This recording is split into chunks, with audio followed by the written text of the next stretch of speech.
বাড়ির কাজ ধরলাম, বাড়ির কাজ কতটুকু আগাইছি দেখি দেখে আসি।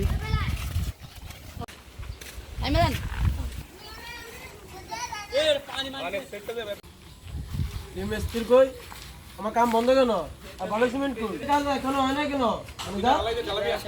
কাম এখনো হয় না কেন? কি কাজ এতদিন? যার যার কাছে টাকা দিয়ে রাখছেন তারা তো কেউ টাকা দেয় না। আমি টাকা ছাড়া কাজ করবো কিভাবে? কে দেয় না তোমাকে? কে টাকা? মহাজন রাকিবুল। রাকিবুল আমার বাড়ি কোথায়?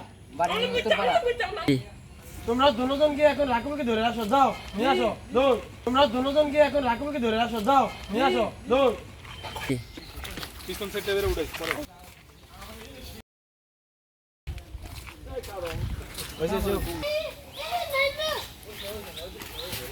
দুইবারই রে তো। এই রে রাকিবুল বাড়ি চল। রাকিবুল সাহেব বাসায় আছেন আপনি?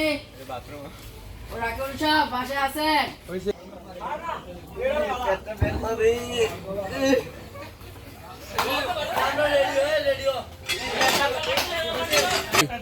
এদিক দিয়ে নাই, ও মনে ওইদিকে বসে রয়েছে।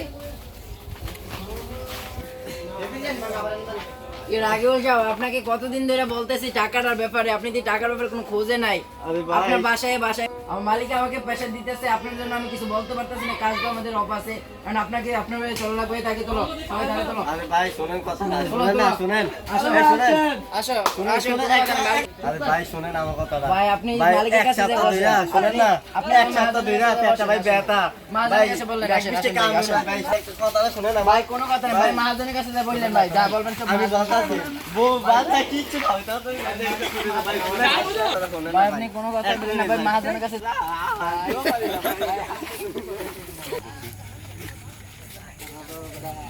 খারাপ হয়ে গেছে, শুরু হয়ে গেছে না, আপনারা শুরু হয়ে গেছে জায়গা থেকে বাচ্চা যে পেয়ার করে আনছো দিদি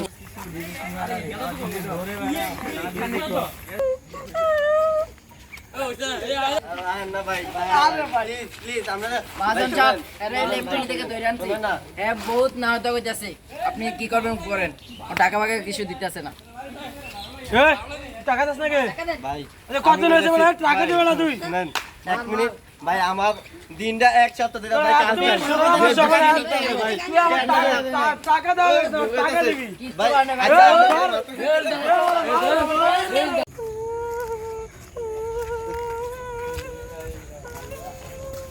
কি হইছে? সামনে হইছে আরে ভাই সামনে থেকে শুনে আনছিলাম, তার আমার দুইটা ভাই তিনি আমার মাইটা রাখতো না আসলে।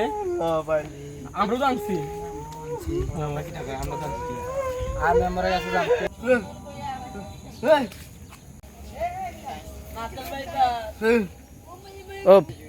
আরে আমরা তো টিআই না রাখছি বেটা, ওরে তার একটা ভেদ করতে হইব। চল মেম্বারের কাছে যাই। হ্যাঁ চল, বড় ইয়ে হয়ে গেছে, চল মেম্বারের কাছে যাই।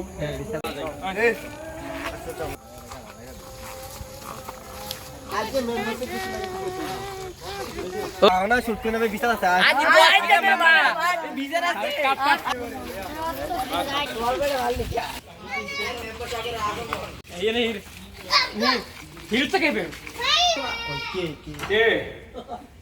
আমি না। কি সমস্যা? একটা শুট করে বিচার আছে। তুমি ইয়া করো, গ্রামের যে গণ্যমান্য লোক আছে না তাদেরকে বলো, সন্ধ্যার পরে তোমার বাড়িতে এটা সমাধান করে দেবো। আচ্ছা ঠিক আছে ঠিক আছে। শুট করে আছে না সাগরে, তার থেকে আমি কিছু টি আনছিলাম না, 50,000 আনছিলাম, আমার তো 1 লাখ টাকা পাইব। তো পাইব কইয়া আমার আজ এক সপ্তাহ আমি কাজে যেতে পারতেছি না। তো আমার তো টাকাও নাই, আজ 3-4 দিন পেট খারাপ, তো আমার ওষুধ না খাইতে পারতেছি না। তে তার সেবা ফেলে আমার মাইকে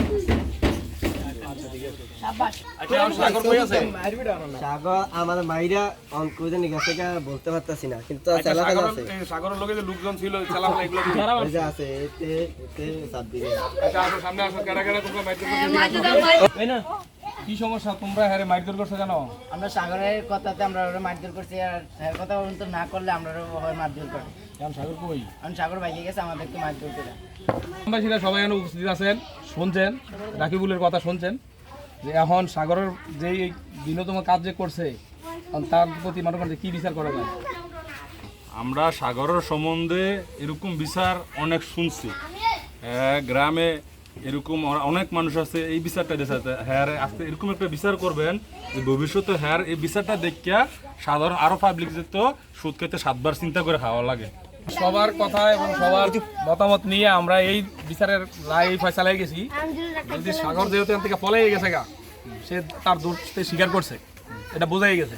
তো ভবিষ্যতে যখন আবার এই রিটার্ন আমাদের গ্রামে আসবে তখন তার গ্রামে বসবাস করা, সাধারণ মানুষের সাথে বসবাস করার তার উপযোগী না, কারণ যে অপরাধ করছে এটা তার অ্যাকসেপ্ট করার মতন না। তো এই ভবিষ্যতে যদি আসে তারে এমন কঠোর বিচার করা হইব যে সামনের দিকে এই সুদ খাওয়ার মতন বা এরকম ঘৃণিত কাজ যাতে সে না করে, এটার জন্য যথেষ্ট বিচার গ্রামবাসীকে দিয়ে করা হইবে। যদি না হয় তাহলে গ্রামবাসীদের তার বসবাস করা দেওয়া যাবে। আমরা মানি সবাই।